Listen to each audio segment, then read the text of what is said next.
नमस्ते। आज हम बात करने जा रहे हैं इग्नू के प्रोजेक्ट प्रपोज़ल सबमिशन की। हमारे दिमाग में बहुत क्वेश्चंस आते हैं कि कैसे हम प्रोजेक्ट प्रपोज़ल को सबमिट करें, कौन से टॉपिक को चूज़ करें, उसमें क्या होने चाहिए, उसे कैसे लिखना है, कैसे बाइंडिंग करवाना है and so on. So let's start.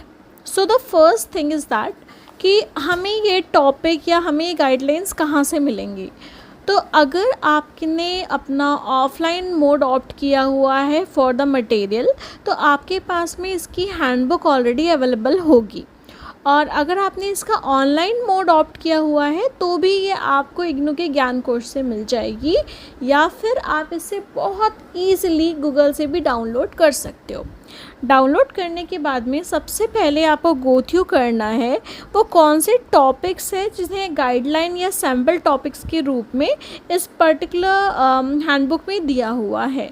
ठीक है, जैसे मेरे पास जो है उसमें 17 से 18 टॉपिक्स दिए हुए थे, तो मैंने इनमें से एक टॉपिक चूज़ किया। अब ये जो हम एक टॉपिक चूज़ कर रहे हैं उसे हम कैसे चूज़ कर सकते हैं, तो जैसे मैंने कैसे चूज़ किया कि इससे पहले मैंने अगर इस चीज़ पे कुछ काम कर रखा है, या ऐसा कोई टॉपिक जिस पे मैं काम करना चाहती हूँ, या ऐसा टॉपिक जिसके बारे में मैं थोड़ा जानती हूँ, तो उस टॉपिक से मैं रेजोनेट कर सकती हूँ। और आप भी ऐसे ही किसी टॉपिक को चूज़ करिए सो दैट ये आने टाइम पे फ्यूचर में भी आप इसका यूटिलाइज़ कर सकें। So that is how you can choose a topic choose करने के बाद में आपको कुछ बेसिक्स प्रिपेयर करने हैं। जैसे कि एक तो होगा आपका टाइटल, क्योंकि ज़रूरी नहीं है कि जो सैम्पल टॉपिक्स दिए हैं आप एग्जैक्टली वैसा ही टॉपिक चूज़ करो, उसके आसपास का भी कोई टॉपिक आप बिल्कुल चूज़ कर सकते हो, उसका जो भी टाइटल है। नेक्स्ट जो आप चूज़ करोगे या नेक्स्ट जो आप बेसिकली बनाने वाले हो इसमें मतलब वो कौन सी चीज़ें हैं जो आपके प्रोजेक्ट में होनी ही चाहिए। तो पहला तो होगा आपको इंट्रोडक्शन। ठीक है, इंट्रोडक्शन को कम से कम आप 500 वर्ड्स का बिल्कुल लिखिए। नेक्स्ट होगा ऑब्जेक्टिव भी आप मतलब हर चीज़ों को 500 वर्ड्स तक तो एटलीस्ट आप लिखिए, सो दैट कम से कम 20 पेज का आपका ये प्रोजेक्ट प्रपोज़ल होना चाहिए। ठीक है, उसके बाद आप उसमें ऑब्जेक्टिव लिखोगे, फिर प्रॉब्लम स्टेटमेंट, रिसर्च मेथोडोलॉजी, जिसमें आप ये लिखोगे कि आप कहाँ पे इस पूरे प्रोजेक्ट को करना चाहते हो, नेशनल लेवल पे, ग्लोबल लेवल पे, लोकल लेवल पे, अपने सराउंडिंग के आसपास। So you can choose any like region where you want this to take place, right. फिर सैम्पलिंग का तरीका, इंस्ट्रूमेंट जो आप यूज़ करने वाले हो, टूल्स जो आप यूज़ करने वाले हो, और बाय एनी चांस कोई लिमिटेशन आ रही है इस प्रोजेक्ट में, और वो कौन से बुक्स हैं या कौन से साइट्स हैं जिसको आपने रेफ़र किया है। तो इस तरीके से टोटल आपके 7 से 8 सब हेडिंग्स बन जाएंगे। और उसके बाद में आपका ये प्रपोज़ल का जो या फिर आपका जो प्रोजेक्ट का सिनॉप्सिस है ये बन के पूरी तरीके से रेडी हो जाएगा। एक बार ही वो रेडी हो गया, रेडी करने के बाद में आपको स्टार्टिंग में सबसे आपका फ्रंट पेज लगेगा। ठीक है, फ्रंट पेज मैंने गूगल में सर्च किया था, मुझे जो सबसे सही लगा मैंने उसे ऑप्ट किया। मैं आपको भी एक सैम्पल दिखा रही हूँ यहाँ पे, आप भी बिल्कुल उस तरीके से इसको ऑप्ट कर सकते हो।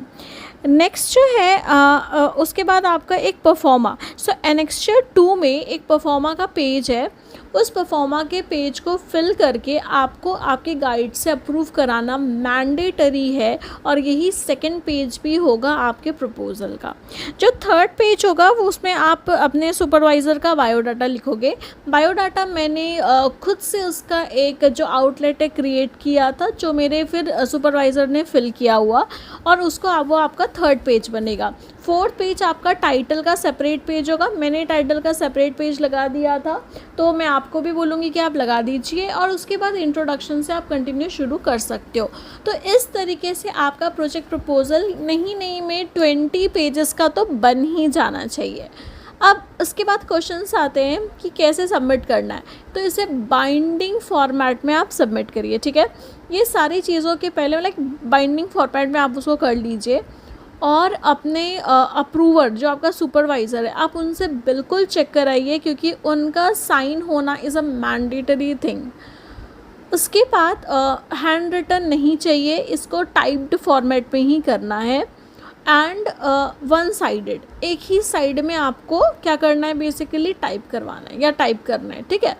तो इस तरीके से ये आपका प्रोजेक्ट प्रपोजल बन जाएगा। अब जैसे आपके अप्रूवर ने इस पर साइन किया, अब आपको एक एनवलप के अंदर इस प्रोजेक्ट प्रपोजल को डालना है। मैंने इग्नू की आईडी साथ में ऐसी एनवलप के अंदर डाल दी थी बिकॉज मुझे कोई रिस्क नहीं लेना था। बट अगर आप चाहते हो तो डाल सकते हो, नहीं चाहते हो तो भी ठीक है, बट मैं रिस्क नहीं लेना चाहती थी तो मैंने डाल दिया था। अब इसके बाद में जो एड्रेस है वो एड्रेस क्या होने वाला है, so it is again written over there, बहुत प्रॉपरली लिखा हुआ है, द कोऑर्डिनेटर, देन जो भी आपका स्कूल है, चाहे वो एग्रीकल्चर है या आर्ट्स है, जो भी है वो आपका अगेन वो सब दिया रहेगा प्रॉपरली।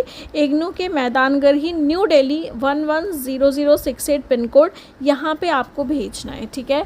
अब कब भेजोगे, जैसे कि मेरा जो साइकिल है वो जनवरी टू दिसंबर का है, तो मेरा जो कोर्स है वो आइडियली दिसंबर को ख़त्म हो जाना चाहिए, मतलब एक जो उनका मिनिमम टाइम पीरियड है कि इतना टाइम पीरियड में जो हमें ख़त्म करना होता है। सो अगर ऐसा केस है तो आपका, अगर आपका दिसंबर साइकिल का है, ठीक है, तो आप उसे नवंबर 31 नवंबर के पहले, 30 नवंबर के पहले हमें उसे भेजना होगा, ठीक है, किसको, प्रोजेक्ट रिपोर्ट को।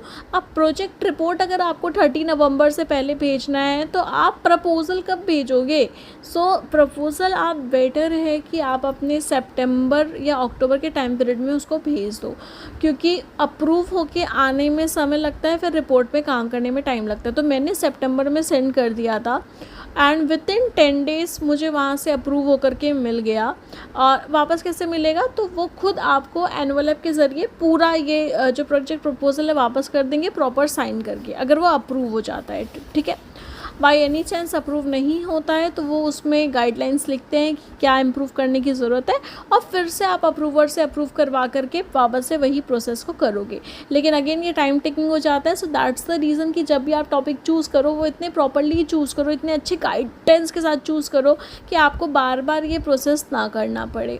सो दैट इज़ हाउ, सो इस तरीके से प्रोजेक्ट प्रपोजल बनाते हैं, फिर उसका परफॉर्मेंस साइन करवाते हैं, सेंड करते हैं, वो रिटर्न आता है।